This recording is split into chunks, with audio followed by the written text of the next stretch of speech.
The overall goal of this procedure is to quantify circulating microRNAs in biological fluids such as plasma or serum using Droplet digital PCR technology.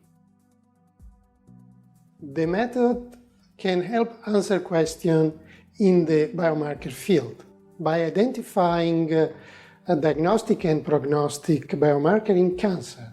The main advantage of this technique is the high sensitivity. It can be used to quantify also the less abundant microRNAs without requiring an endogenous reference gene. Implications of this method extend toward cancer diagnostic because it has the potential to identify people with early-stage cancer.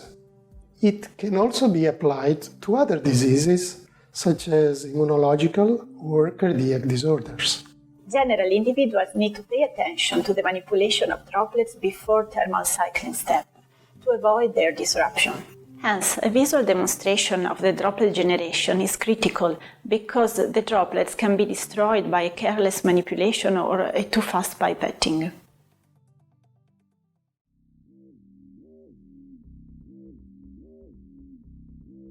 Begin this procedure by isolating plasma or serum microRNAs, then reverse transcribing and eluting them as described in the accompanying document.